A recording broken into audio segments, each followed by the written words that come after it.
में आने लग जाएगी।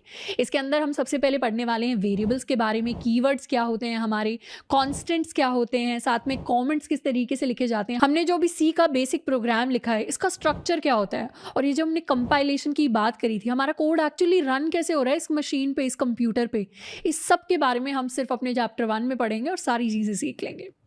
सबसे पहला टॉपिक जिसके साथ हम शुरुआत करने वाले हैं ये है वेरिएबल्स। वेरिएबल्स की डेफिनेशन की अगर बात करें तो ये होता है name of a memory location which store some data. अब वेरिएबल मेमोरी लोकेशन का नाम होता है। जब भी हमें कोई चीज़ स्टोर करनी पड़ती है उसके लिए पहले जगह चाहिए होती है। जैसे मान लीजिए हमें कोई जूते रखने हैं तो जूतों के लिए पहले डब्बे होते हैं ना, किसी भी दुकान में बहुत सारे, हर डब्बे के अंदर कुछ जूते आते हैं, एक डब्बे के अंदर हील्स रखी होंगी, एक डब्बे के अंदर चप्पल रखी होंगी। तो वो जो चप्पल है, वो हील्स है, वो शूज़ हैं, स्पोर्ट्स शूज़ हैं, वो सारा हमारा डेटा है और उस डब्बे को हम एक कंटेनर कह सकते हैं जिसके अंदर हमारा डेटा रहता है। और उसी कंटेनर को अगर हम कोई नाम दे दें तो वो नाम होगा हमारा वेरिएबल। उसी तरीके से मम्मी जब किचन में बहुत सारे मसाले रखा करती हैं, मान लीजिए एक डब्बा है जिसमें मसूर की दाल रखी है, एक डब्बा है जिसमें हल्दी रखी है, एक डब्बा है जिसमें नमक रखा है, तो ये जो कंटेनर्स होते हैं इनके अंदर हमारा डेटा होता है, यानी कोई हमारा खाने का सामान होता है, बाहर वाला जो कंटेनर होता है उसको हम कह देते हैं वेरिएबल्स। अब इसी तरीके से कंप्यूटर भी कुछ डेटा स्टोर करता है।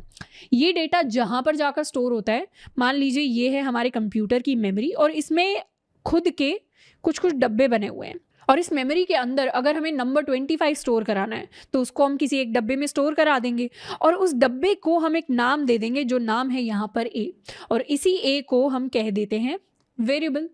अब मान लो इसके बाद नंबर नहीं, कोई कैरेक्टर स्टोर कराना है तो ये कैरेक्टर एस को हम एक नई मेमोरी लोकेशन यानी नए डब्बे पर स्टोर करा देंगे। उस मेमोरी लोकेशन का हम नाम दे देंगे बी और ये बी क्या कहलाएगा, ये कहलाएगा हमारा वेरिएबल। तो मेमोरी के अंदर अगर हमें कुछ भी स्टोर कराते हैं तो उस मेमोरी लोकेशन को जब कोई नाम दे देते हैं, उस डब्बे को कोई नाम दे देते हैं, उसको हम वेरिएबल कहते हैं। अब वेरिएबल को एक्चुअली इम्प्लीमेंट कैसे करते हैं उसका कोड लिख कर देख लेते हैं हल्का सा। ये वाली लाइन हम हटा रहे होंगे। ये जो सारा का सारा कोड है ये हमारा बाय डिफ़ॉल्ट कोड है, यानी इसको हम हर बार लिखने वाले हैं। अभी हमें इस पर ध्यान नहीं देना, अभी हमें बीच के कुछ पार्ट पर ध्यान देना है। मान लीजिए हमें नंबर 25 को स्टोर कराना है तो हम यहाँ पर लिखेंगे int number is equal to 25। तो इस सिंगल लाइन की वजह से हमारा नंबर 25 मेमोरी में स्टोर हो गया उस डब्बे के अंदर जाके, और उस डब्बे का नाम हमने यहाँ पर लिया है नंबर। वैसे ही अगर कोई कैरेक्टर स्टोर कराना हो, char star is equal to star, तो अपनी मेमोरी के अंदर हमारे कीबोर्ड पे जो स्टार बना हुआ है इसको हमने स्टोर करा दिया मेमोरी में और उस वेरिएबल का, उस कंटेनर का नाम हमने दे दिया स्टार। उसी तरीके से अगर हमें एज स्टोर करानी है तो हम लिखेंगे int age is equal to 22। तो यहाँ पे हमने अपनी एज 22 मेमोरी के अंदर स्टोर करा दी और उस लोकेशन का नाम हमने दे दिया एज। यहाँ पर ये जो इंट क्या है, ये कैरेक्टर क्या है, इसको हम अभी के लिए इग्नोर करेंगे और ध्यान देंगे सिर्फ इस लाइन पर।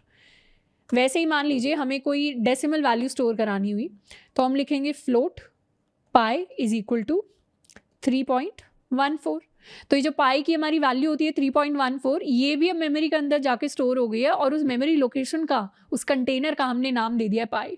तो कुछ इस तरीके से कोई भी नंबर, कोई भी वैल्यू अपनी मेमोरी के अंदर हम स्टोर करा सकते हैं और वो जहाँ पर स्टोर हुई है उस कंटेनर का हम नाम याद रख सकते हैं। तो इनको हम वेरिएबल्स कहते हैं। अब सी के अंदर वेरिएबल्स को लिखने के कुछ कुछ रूल्स होते हैं। इनमें से सबसे पहला रूल हमारा होता है कि variables are case sensitive. Case sensitive कहने का क्या मतलब है कि छोटा ए और बड़ा ए अलग अलग होंगे। जो हमारा कैपिटल ए और हमारा स्मॉल ए होता है ये अलग अलग होंगे, इनको हम सेम नहीं मान सकते। जैसे अगर हमें कोई नंबर स्टोर कराना है 30 तो हम लिख सकते हैं int a is equal to 30। तो मेमोरी के अंदर 30 स्टोर हो गया और उस लोकेशन का नाम जहाँ पे स्टोर हुआ उसको हमने ए दे दिया। अब हमें दूसरा नंबर स्टोर कराना है 40, तो अगर हम लिखें int a is equal to 40 तो दूसरी लोकेशन पर 40 हमारे पास स्टोर हो गया और उस लोकेशन का नाम हमने कैपिटल ए दे दिया। यहाँ पर ये स्मॉल ए और ये कैपिटल ए दोनों अलग अलग वेरिएबल्स हैं, सेम नहीं है। दूसरा रूल जो सी का कहता है वेरिएबल्स के बारे में वो ये कहता है कि फर्स्ट कैरेक्टर इज अल्फाबेट और अंडरस्कोर। इसका क्या मतलब है कि वेरिएबल के नाम में जो भी हमारा पहला कैरेक्टर होता है वो या तो एक नॉर्मल इंग्लिश का कैरेक्टर हो सकता है या फिर अंडरस्कोर हो सकता है, इसके अलावा और कोई वैल्यू नहीं हो सकती। जैसे अगर हमें एज स्टोर करानी थी तो हमने क्या लिखा था, यहाँ पर हमने लिखा था इंट एज। इसे हम इस तरीके से भी लिख सकते थे int underscore age is equal to 22, लेकिन इसको हम ऐसे नहीं लिख सकते hyphen age is equal to 22, क्योंकि यहाँ पे हमारी रेड लाइन आ जाएगी और ये गलत हो जाएगा। यहाँ पे अगर हम 1 एज भी लिखना चाहें तो ये रेड हो गया, यानी गलत है। आगे सिर्फ वो इंग्लिश का कैरेक्टर या फिर अंडरस्कोर ही आ सकता है वेरिएबल के नाम में। तीसरा रूल हमारा कहता है नो कॉमा और ब्लैंक स्पेस, यानी वेरिएबल के नाम में ना कोई कॉमा हो सकता है ना कोई ब्लैंक स्पेस हो सकती है। जैसे अगर हमें कोई फाइनल प्राइस स्टोर कराना है तो हम लिखेंगे int final underscore price is equal to 100 rupees. अब ये जो अंडरस्कोर है ना, सिर्फ यही एक ऐसा स्पेशल कैरेक्टर है जो हमारे वेरिएबल के नाम के अंदर आ सकता है। मान लीजिए इस अंडरस्कोर की जगह हम यहाँ पर स्पेस दे देते तो यहाँ पे हमारे पास आ जाता एरर, क्योंकि हम स्पेस नहीं दे सकते वेरिएबल के नाम में। या फिर स्पेस की जगह अगर हम कॉमा दे देते तो भी एरर आता, क्योंकि कॉमा भी नहीं दे सकते। हम एक ही स्पेशल कैरेक्टर को यूज़ कर सकते हैं वेरिएबल में, जो होता है अंडरस्कोर, जो लेकर आता है हमें 4th रूल की तरफ, which is no other symbol other than underscore can be used. अब वेरिएबल्स के बारे में एक स्पेशल चीज़, वेरिएबल्स की वैल्यू जो है ना वो फिक्स नहीं होती, वो चेंज हो सकती है। जैसे हमने डिफाइन कर दिया हमारा एज वेरिएबल, क्योंकि आज की डेट में हमारी एज जो है वो 22 है, लेकिन कल को यानी 2 साल बाद हमारी एज 24 हो जाएगी अपडेट होके। तो उसको हम किस तरीके से लिखेंगे, एज इज इक्वल टू 24। तो पहले हमारा जो एज वेरिएबल था, यानी वो जो मेमोरी लोकेशन थी उसमें 22 स्टोर था, पर अब 2 साल बाद हमारी एज में हमने स्टोर करा दिया 24। तो इस तरीके से किसी भी वेरिएबल की वैल्यू को हम अपडेट कर सकते हैं। तो वेरिएबल्स जो हैं हमारे कोड के अंदर वो चेंज होते रहते हैं। एंड इनफैक्ट वेरिएबल का जो इंग्लिश मतलब होता है वो भी होता है कोई ऐसी चीज़ जो चेंज होती रहती है। तो it all makes sense now. अब वेरिएबल्स को जब भी हम लिखते हैं, एक स्पेशल टिप हर प्रोग्रामर को दी जाती है, जो एक सीनियर प्रोग्रामर दे रहा होता है, कि वेरिएबल्स के नाम हमेशा मीनिंगफुल होनी चाहिए, यानी वेरिएबल को पढ़ते ही देखते ही हमें समझ में आ जाए इसके अंदर स्टोर क्या हुआ है। जैसे हमने यहाँ पर एज स्टोर की तो वेरिएबल का नाम एज दे दिया, एक स्टार स्टोर कर दिया तो उसका नाम स्टार दे दिया, कोई रैंडम नंबर स्टोर किया है तो नाम हमने नंबर दे दिया। कभी कभी रैंडमली हाँ हम A-B-C इस तरीके के नाम रख सकते हैं क्योंकि वो ईजी पड़ता है, लेकिन जब भी हम कोई बड़ा प्रोग्राम लिख रहे हैं ना उसमें A-B-C करके बहुत सारे वेरिएबल्स हो जाएंगे, इसीलिए वहाँ पर मीनिंगफुल नाम देने बहुत ज़रूरी है। तो अगर आगे जाकर आप अपने इंटरव्यूज़ में बैठते हैं कंपनीज़ में प्लेसमेंट्स के लिए, या फिर कोई अपना प्रोजेक्ट बना रहे हैं अच्छे लेवल का, फ्रीलांसिंग करें, तो उसके अंदर अपने वेरिएबल्स के नाम हमें बहुत अच्छे से लिखने हैं। जैसे अगर हमें 100 ही स्टोर कराना था तो यहाँ पे सीधा सिर्फ F लिख सकते थे, लेकिन हमने पूरा नाम लिखा फाइनल प्राइस, जिससे समझ आए कि 100 जो है एक प्राइस है। अब जो नेक्स्ट चीज़ जिसके बारे में हम पढ़ने वाले वेरिएबल्स के बाद, वो हैं हमारे डेटा टाइप्स। सी के अंदर बहुत सारे डेटा टाइप्स होते हैं। ये डिफरेंट जो डेटा टाइप्स हैं उनकी हमने आपको लिस्ट दी हुई है, और ये सारी की सारी स्लाइड्स आपको नीचे डिस्क्रिप्शन बॉक्स में अवेलेबल होंगी, तो यहाँ पर अभी कुछ भी याद करने की ज़रूरत नहीं है। इनफैक्ट ये सारे के सारे हमें याद करने भी नहीं पड़ते। इसमें कुछ कुछ ऐसे हैं जो कोडिंग करते करते हमें डेफिनेटली याद हो जाएंगे, तो उसी से सारी चीज़ें जो है दिमाग में रहती हैं।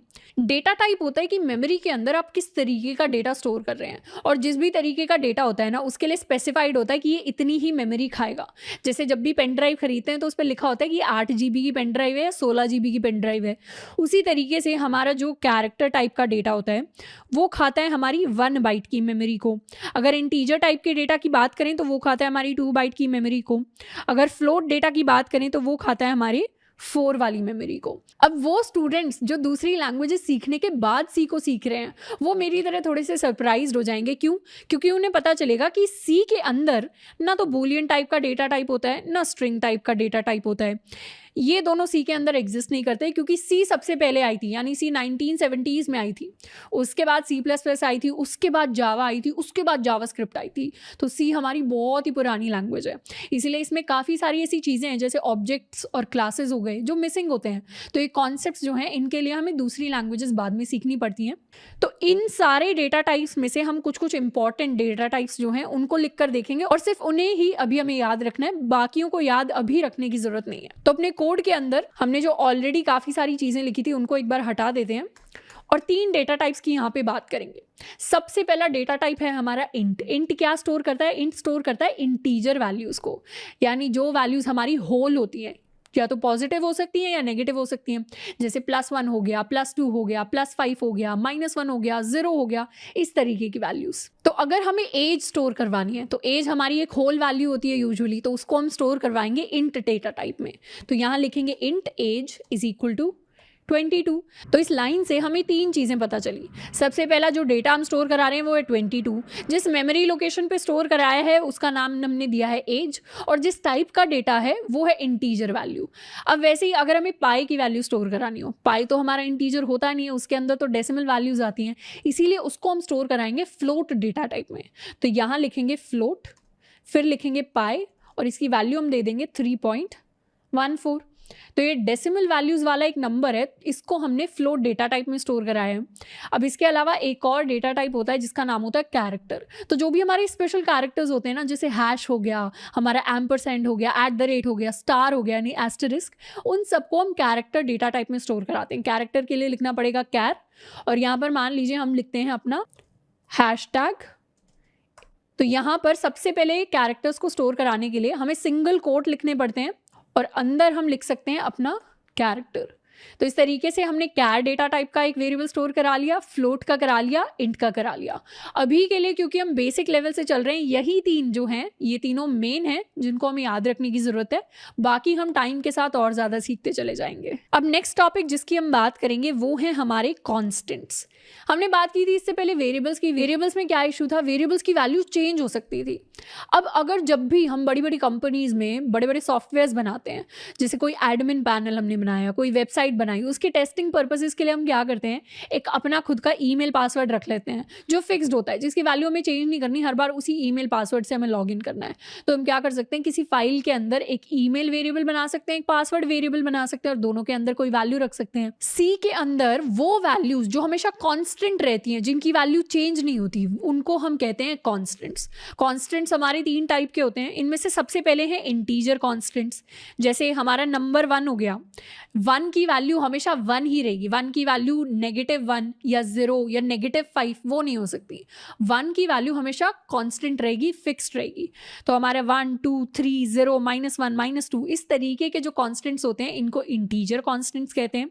उसके बाद आते हैं हमारे रियल कांस्टेंट्स। रियल कांस्टेंट्स यानी जिनके अंदर रियल नंबर्स होते हैं, जैसे 1.0। अब 1.0 1 भी होता है, लेकिन ये रियल कांस्टेंट है, इसको दिखाने के लिए इसका 0.0 एक्स्ट्रा लिखा गया है। उसी तरीके से 2 का 0.0 एक्स्ट्रा लिखा गया है। अगर ये सिर्फ 2 होता तो फिर ये इंटीजर कांस्टेंट बन जाता।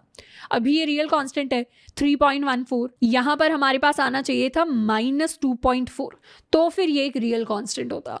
अब तीसरा टाइप ऑफ कांस्टेंट हमारे पास होते हैं कैरेक्टर कांस्टेंट्स। कैरेक्टर्स में क्या क्या आ जाते हैं, हमारे सारे अल्फ़ाबेट्स आ जाते हैं, अपर केस, लोअर केस में हमारे पास कैपिटल ए आ गया।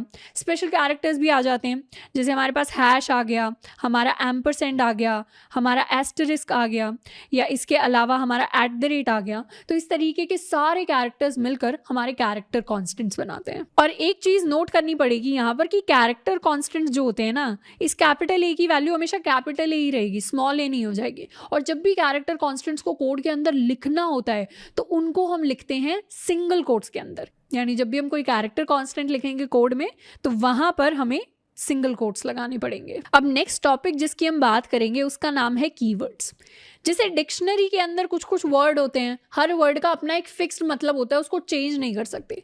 वैसे ही हर प्रोग्रामिंग लैंग्वेज की अपनी एक डिक्शनरी होती है। सी की भी अपनी एक डिक्शनरी है जिसके अंदर कुछ कुछ वर्ड्स जो हैं वो रिजर्व्ड हैं, यानी वो फिक्स्ड है, उसका मतलब सिर्फ वही रहेगा, उसको हम वेरिएबल नाम की तरह यूज़ नहीं कर सकते, ना ही करना चाहिए। तो इसी तरीके से सी के अंदर कुछ रिजर्व्ड वर्ड्स हैं जिनका कुछ स्पेशल मीनिंग है, और ये मीनिंग कंपाइलर को पता है। तो सी प्रोग्रामिंग लैंग्वेज के अंदर 32 कीवर्ड्स होते हैं, और इन कीवर्ड्स का हमें खास ध्यान देना है।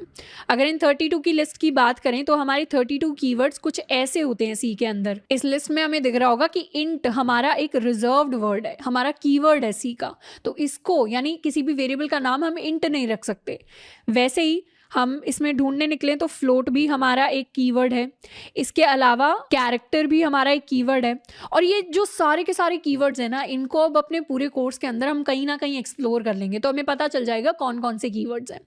इसीलिए जब भी अपने प्रोग्राम में देखते हैं ना, जैसे हमारे पास ये इंट लिखा हुआ है, इस इंट का एक स्पेशल मतलब है जो सिर्फ कंपाइलर को पता है। तो किसी भी वेरिएबल का नाम हमें इंट नहीं रखना। ये रिटर्न है, रिटर्न भी एक कीवर्ड है, किसी भी वेरिएबल का नाम हमें रिटर्न नहीं रखना, क्योंकि ये स्पेशल वर्ड्स है जिनके मतलब फिक्स्ड हैं, जो